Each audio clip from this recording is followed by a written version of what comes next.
إن عدة الشهور عند الله 12 شهرا في كتاب الله 12 شهرا في كتاب الله يوم خلق السماوات والأرض منها 4 حرم نحمده ونصلي على رسوله الكريم اما بعد فاعوذ باللہ من الشیطان الرجیم بسم اللہ الرحمن الرحیم رب اشرح لی صدری ویسر لی امری واحلل عقدۃ من لسانی یفقہوا قولی۔ محرم اللہ کا مہینہ ہے، ہجری سال کا پہلا مہینہ، اور یہ حرمت والے مہینوں میں سے سب سے آخری مہینہ ہے، یعنی 3 جو پے در پے مہینے ہیں ان میں سے آخری مہینہ ہے، اور وہ پے در پے مہینے ذوالقعدہ، ذوالحجہ اور محرم ہیں، اور رجب الگ سے ہے۔ مہینوں کی گنتی کے بارے میں سورۃ التوبہ میں اللہ سبحانہ وتعالیٰ ارشاد فرماتے ہیں، بے شک مہینوں کی گنتی اللہ کے نزدیک اللہ کی کتاب میں 12 مہینے ہیں۔ جس دن اس نے آسمان اور زمین کو پیدا کیا، یعنی اس دن سے اللہ نے 12 مہینے بنائے، ان میں سے 4 حرمت والے ہیں، اور ان مہینوں میں خاص طور پر اپنی جانوں پر ظلم نہ کرو، اس کا حکم دیا گیا۔ صحیح بخاری میں بھی آتا ہے، ابو بکرہ کی روایت ہے کہ نبی صلی اللہ علیہ وسلم نے فرمایا، زمانہ گھومتا ہوا اپنی اصلی حالت پر آ گیا ہے جس دن اللہ نے آسمانوں اور زمینوں کو پیدا کیا تھا، کیونکہ عربوں نے مہینوں کی گنتی میں بہت کچھ تبدیلیاں کر دی تھی، کبھی کسی سال میں مہینہ بڑھا دیا، کبھی گھٹا دیا، تو وقت اپنی اصل پہ نہیں رہا تھا۔ لیکن جس سال نبی صلی اللہ علیہ وسلم نے حج کیا، اس موقع پر یہ فرمایا کہ یہ حج اپنے اصلی صحیح وقت پر اور صحیح تاریخ کے مطابق ہوا ہے۔ فرمایا زمانہ گھومتا ہوا اپنی اصلی حالت پر آ گیا ہے جس دن اللہ نے آسمانوں اور زمینوں کو پیدا کیا تھا۔ سال 12 مہینوں کا ہے، جن میں 4 مہینے حرمت والے ہیں، 3 تو مسلسل ہیں، یعنی ذوالقعدہ، ذوالحجہ اور محرم، اور ایک رجب مضر جو جمادہ اور شعبان کے درمیان میں ہے۔ تو یہ 4 مہینے جو ہیں یہ حرمت والے ہیں، اور ان کی حرمت میں سب سے اہم چیز یہ ہے کہ انسان حرام کاموں سے بچے۔ ویسے تو انسان کو پوری زندگی ہی غلط کاموں سے بچنا چاہیے، لیکن اللہ سبحانہ وتعالیٰ نے ہماری یاد دہانی کے لیے، ہمیں شوق دلانے کے لیے بعض مہینوں کو بعض پر فضیلت بخشی ہے، اور پھر ان میں خاص کام کرنے کو کہا ہے، جیسے رمضان میں روزے رکھنے کا حکم ہے، ذوالحجہ میں حج کرنے کا حکم ہے۔ عربوں کے ہاں رجب میں زیادہ تر عمرہ کیا کرتے تھے، لیکن کوئی خاص اس کی ایسی فضیلت تو نہیں ہے۔ اسی طرح یہ جو 4 حرمت والے مہینے ہیں، ان کا جو خاص حکم ہے وہ یہ کہ ان میں اپنی جانوں پر ظلم نہ کرو۔ اپنی جان پہ ظلم کرنا 2 طرح سے ہوتا ہے، ایک تو یہ کہ انسان گناہ کے کام کرے۔ جن مہینوں میں نیک کام کرنے کا ثواب بڑھ جاتا ہے، ان مہینوں میں گناہ کرنے کی سزا بھی زیادہ ہوتی ہے اور اس کی ممانعت بھی زیادہ ہوتی ہے۔ تو بطور خاص، کیونکہ اگر سال کے یہ 4 مہینے انسان اچھی طرح پریکٹس کرے تو پھر باقی مہینوں میں بھی اللہ کی حرمتوں کو پامال نہیں کرے گا۔ اور دوسرا یہ کہ انسان کسی دوسرے پر بھی ظلم نہ کرے، کیونکہ جب انسان دوسرے پر ظلم کرتا ہے تو وہ دراصل اپنے اوپر کرتا ہے، جیسا کہ انسان دوسرے کے ساتھ احسان کرتا ہے تو وہ دراصل اپنے اوپر کرتا ہے۔ قرآن مجید میں آتا ہے، ان احسنتم احسنتم لانفسکم، اگر تم نے نیکی کی، احسان کیا تو اپنی جان پر کیا۔ یعنی بظاہر ایسا لگتا ہے کہ جیسے انسان دوسرے کو فیور دے رہا ہے، لیکن حقیقت میں وہ اس کے اپنے لیے ہی بہتر ہوتا ہے۔ محرم کو اللہ کا مہینہ قرار دیا گیا ہے، یہ اس مہینے کے فضائل میں سے ہے۔ نبی صلی اللہ علیہ وسلم نے اس کے بارے میں فرمایا، افضل الصیام بعد رمضان شہر اللہ المحرم۔ یہ صحیح مسلم کی روایت ہے۔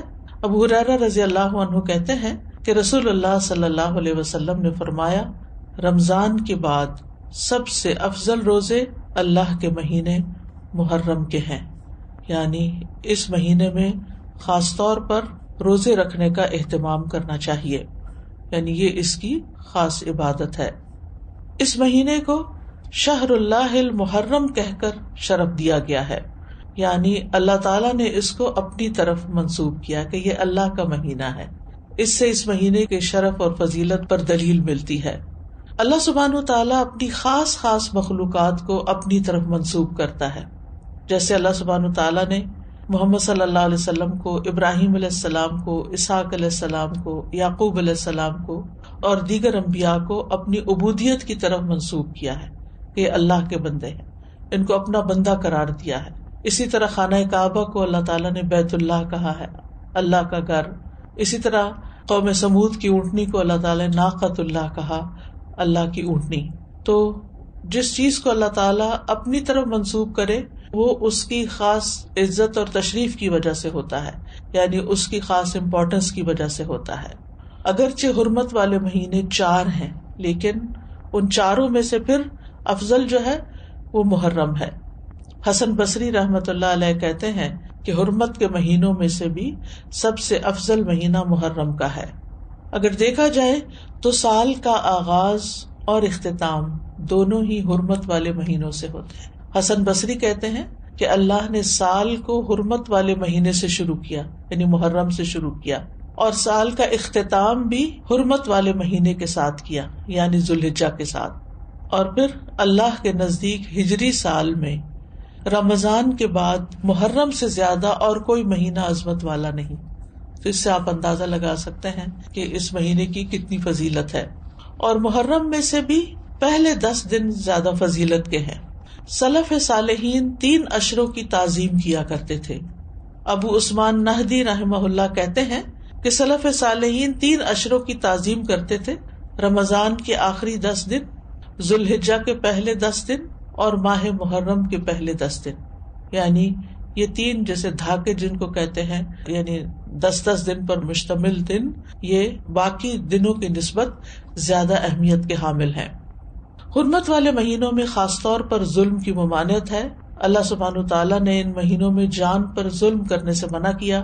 فرمایا فلا تظلموا فیہن انفسکم. لہذا ان مہینوں میں خاص طور پر اس چیز کا اہتمام کرنا ضروری ہے. یعنی حرمت والے مہینوں میں ظلم کی سنگینی کا ذکر ہے، یعنی اس میں ظلم کرنا، کسی بھی انسان پر، کسی جاندار پر، کسی بھی چیز پر کسی کا بھی حق نہ دینا، یہ زیادہ بڑا گناہ ہے، یعنی دوسرے مہینوں کی نسبت.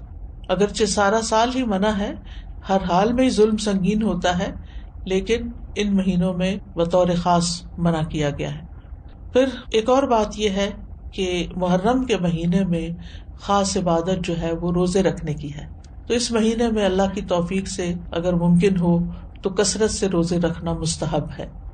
روزوں کے اعتبار سے رمضان کے بعد سب سے افضل مہینہ ہے. صحیح مسلم کی روایت ہے، ابو ہریرہ کہتے ہیں کہ رسول اللہ صلی اللہ علیہ وسلم نے فرمایا، رمضان کے بعد سب سے افضل روزے اللہ کے مہینے محرم کے ہیں. ابن رجب کہتے ہیں کہ یہ حدیث اس معنی میں واضح اور صریح ہے کہ رمضان کے بعد نفلی روزوں میں افضل ترین روزے اللہ کے مہینے محرم کے روزے ہیں، اور یہ سب نفلی روزے ہیں. فرض روزوں سے پہلے محرم میں روزے رکھے جاتے تھے، پھر جب فرض روزے رمضان میں ہو گئے تو پھر محرم کے روزے جو ہیں وہ نفلی ہو گئے. نبی صلی اللہ علیہ وسلم صرف شعبان میں کثرت سے روزے رکھتے تھے. عائشہ رضی اللہ تعالی عنہا روایت کرتی ہیں کہ نبی صلی اللہ علیہ وسلم شعبان کے مہینے سے زیادہ کسی اور مہینے میں نفلی روزے نہیں رکھتے تھے. مطلب آپ نے محرم کا سارا مہینہ روزے نہیں رکھے یا شعبان سے زیادہ نہیں رکھے. اسی طرح صحیح بخاری کی روایت ہے، ابن عباس کہتے ہیں نبی صلی اللہ علیہ وسلم نے رمضان کے سوا کبھی پورا 1 مہینہ روزے نہیں رکھے. تو اگرچہ اس مہینے کے روزے افضل ہیں، لیکن پورا مہینہ رکھنے کی ضرورت نہیں ہے.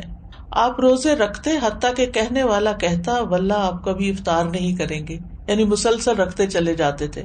اور افطار کرتے یعنی چھوڑ دیتے روزے رکھنا حتیٰ کہ کہنے والا کہتا اللہ کی قسم آپ کبھی روزے نہیں رکھیں گے.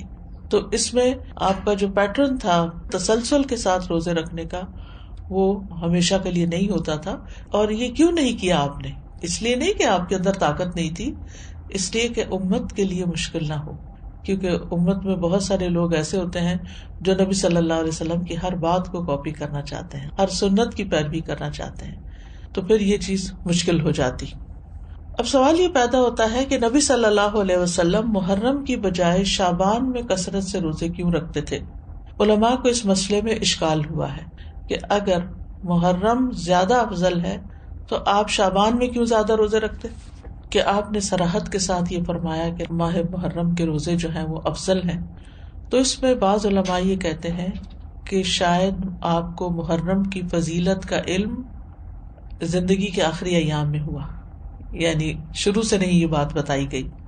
اور یہ بھی ہو سکتا ہے کہ اس مہینے میں آپ کو کئی عذر پیش آ جاتے تھے جس کی وجہ سے آپ یہ روزے نہیں رکھ سکتے تھے، جیسے سفر ہے یا بیماری کا لاحق ہونا ہے. لیکن چونکہ آپ نے فرما دیا ہے کہ یہ افضل ہے تو بہرحال یہ افضل ہے، یعنی اس مہینے میں روزے رکھنا. اور اس مہینے میں سے بھی خاص طور پر 10ویں تاریخ کا روزہ رکھنا. جمہور علماء کے نزدیک عاشورہ محرم کا 10واں دن ہے، اور اس دن روزہ رکھنا جو ہے وہ مستحب ہے. اور عاشورہ ایک اسلامی نام ہے، جاہلیت میں یہ نام معلوم نہیں تھا، کوئی اسے جانتا نہ تھا، یعنی اس وقت 10 محرم کو عاشورہ نہیں کہتے تھے. تو عاشورہ کا روزہ جو ہے یہ مستحب ہے اور اس کی بہت فضیلت ہے. صحیح مسلم میں آتا ہے رسول اللہ صلی اللہ علیہ وسلم نے فرمایا، اور یوم عاشورہ کا روزہ میں امید رکھتا ہوں کہ پچھلے سال کے گناہوں کا کفارہ بن جائے گا، پچھلے سال کے گناہوں کا کفارہ بن جائے گا. ان یکفر السنۃ التی قبلہ. اب یہ گناہوں میں سے کیا مراد ہے؟ اس کے بارے میں آتا ہے کہ عاشورہ کا روزہ تمام صغیرہ گناہوں کا کفارہ بنتا ہے اور کبیرہ گناہوں میں کمی کا باعث بنتا ہے، یعنی اس میں تخفیف ہوتی. کبیرہ گناہوں کا کفارہ نہیں بنتا. مثلا اگر کسی نے کسی کو قتل کر دیا، اللہ نہ کرے، یا اسی طرح کوئی شراب پیتا ہے، یا کوئی زنا کرتا ہے، یا کوئی اور اس طرح کے بڑے بڑے گناہوں کے کام کرتا ہے، اور وہ کہے کہ میں عاشورہ کا روزہ رکھ لوں گا اور میرا سب کچھ معاف ہو جائے گا، تو ایسا نہیں ہے. کبیرہ گناہوں پر حدود بھی ہیں، کبیرہ گناہوں پر بعض اوقات کفارہ بھی ہے، توبہ ہے، یعنی ان کا معاملہ الگ ہے. لیکن چھوٹے چھوٹے گناہ جو انسان سے ہو جاتے ہیں، کوتاہیاں ہو جاتی ہیں، غفلتیں ہو جاتی ہیں، تو ان کا کفارہ جو ہے وہ 10 محرم کے روزے سے ہوتا ہے، 1 سال کا. اور اگر کسی کے اعمال نامے میں صغیرہ گناہ نہ ہو، خوش قسمت ہو، تو پھر اس کے اعمال نامے میں اس روزے کے بدلے نیکیاں لکھ لی جاتی ہیں اور اس کے درجات بلند کر دیے جاتے ہیں. اور پھر اگر کسی کا کوئی ایک آدھ کبیرہ گناہ ہو، جیسے والدین کو ستانا ہے یا کوئی اور اس طرح کے کام ہے، یا غیبت کر لی کسی نے، کسی پہ الزام لگا دیا ناسمجھی میں، کچھ ہوتے ہیں جان بوجھ کے کرنا، کچھ ہوتے ہیں کہ ایسی منہ سے بات نکل جاتی، یعنی آپ کا ارادہ نہیں تھا کہ کسی کی آپ برائی کریں، لیکن کسی نے آپ کے سامنے کسی کی شکایت کی تو آپ نے بھی کوئی ساتھ جملہ بول دیا. کئی دفعہ ایسے ہوتا ہے نا کہ ہاں وہ تو ہے ہی ایسا، آپ نے تائید کر دی. تو اب بہرحال آپ نے کسی کی برائی تو کر ہی دی، تو ہو سکتا ہے کہ کسی کے اعمال نامے میں بہت زیادہ ایسی چیزیں نہ ہوں، خال خال کبھی کبھار کی ہوئی ہوں، تو پھر امید کی جا سکتی ہے کہ اس کے لیے ان گناہوں سے بھی کفارے کا باعث بنے گا. پھر اہل و عیال اور اپنے ماتحت لوگوں کو بھی اس دن روزہ رکھوانا چاہیے. یعنی انسان کو چاہیے کہ اپنے اہل و عیال اور جن لوگوں کی ذمہ داری اس پہ عائد ہوتی ہے ان کے بارے میں اس روزے کے حوالے سے خاص خیال رکھیں. سحری کے لیے ان کو جگائیں، ان کو سحری بنا کے دیں، ان کو روزہ رکھنے پر مدد کریں، تو ان کا بھی ثواب آپ کو مل جائے گا. ربیہ بنت معوذ رضی اللہ عنہما سے روایت ہے، وہ کہتی ہیں کہ نبی صلی اللہ علیہ وسلم نے عاشورہ کے دن صبح کے وقت انصار کی بستیوں میں یہ پیغام بھیجا کہ جس نے آج روزہ نہ رکھا ہو وہ باقی دن کچھ نہ کھائے، اور جس نے روزہ رکھا ہو وہ روزے سے رہے. یعنی جس نے تو صبح سے کچھ نہیں کھایا وہ اب کچھ نہ کھائے، اور جس نے اگر کچھ کھا بھی لیا باقی دن کا روزہ رکھ لے. یعنی اتنی تاکید ہے. ربیہ کہتی ہیں کہ اس حکم کے بعد ہم عاشورہ کا روزہ رکھتی تھیں اور اپنے بچوں کو بھی رکھواتی، نیز انہیں بہلانے کے لیے ہم روئی کے کھلونے بنا دیتی. جب ان میں سے کوئی کھانے کے لیے روتا تو ہم اسے وہ کھلونا دے دیتی یہاں تک کہ افطار کا وقت آ جاتا. یعنی بہلا پسلا کے بچوں کو بھی روزہ رکھوا دیتی. تو اس سے اندازہ کریں کہ اس روزے کی کتنی اہمیت ہے. پھر اسی طرح اہل کتاب بھی یہ روزہ رکھا کرتے تھے، یعنی جو مدینہ میں یہودی تھے وہ بھی یہ روزہ رکھتے تھے. تو نبی صلی اللہ علیہ وسلم نے ان کی مخالفت کرتے ہوئے 10ویں کے ساتھ 9ویں کے روزے کو بھی مستحب قرار دیا. صحیح مسلم میں ہے، عبداللہ بن عباس کہتے ہیں کہ جب رسول اللہ صلی اللہ علیہ وسلم نے یوم عاشورہ کا روزہ رکھا اور اس دن روزہ رکھنے کا حکم دیا تو صحابہ نے عرض کی، اللہ کے رسول، یہی دن ہے جس کی یہود و نصارہ تعظیم کرتے ہیں، یعنی ان کے نزدیک بھی یہ دن بڑا امپورٹنٹ ہے۔ اس پر رسول اللہ صلی اللہ علیہ وسلم نے فرمایا، جب آئندہ سال ہوگا تو اگر اللہ نے چاہا ہم 9 دن کا بھی روزہ رکھیں گے۔ اس کے بعد آئندہ سال نہیں آیا کہ رسول اللہ صلی اللہ علیہ وسلم وفات پا گئے۔ دوسری روایت میں یہ الفاظ ہیں، عبداللہ بن عباس کہتے ہیں کہ رسول اللہ صلی اللہ علیہ وسلم نے فرمایا، اگر میں آئندہ سال تک زندہ رہا تو لازماً 9 کا روزہ رکھوں گا۔ ابو بکر کی روایت میں ہے، ابن عباس نے کہا آپ کی مراد عاشورہ کے دن سے تھی، یعنی 10ویں کی بجائے 9 کا رکھوں گا، یہ بھی مراد لی گئی، لیکن بہتر یہی ہے کہ وہ 10ویں، کیونکہ اس پر آپ کا قول ہے کہ وہ پورے سال کے گناہوں کا کفارہ ہے، اور اس کے ساتھ 9 کا روزہ رکھ لیا جائے تاکہ 2 دن ہو جائیں، اور جو 9 محرم کا روزہ نہ رکھ سکے تو وہ 10ویں کے ساتھ 11ویں کا روزہ رکھ لے۔ وآخر دعوانا ان الحمد للہ رب العالمین۔ سبحانک اللہم وبحمدک، اشہد ان لا الہ الا انت، استغفرک واتوب الیک۔ السلام علیکم ورحمۃ اللہ وبرکاتہ۔ اللہ اکبر وللہ الحمد، اللہ اکبر اللہ اکبر اللہ اکبر۔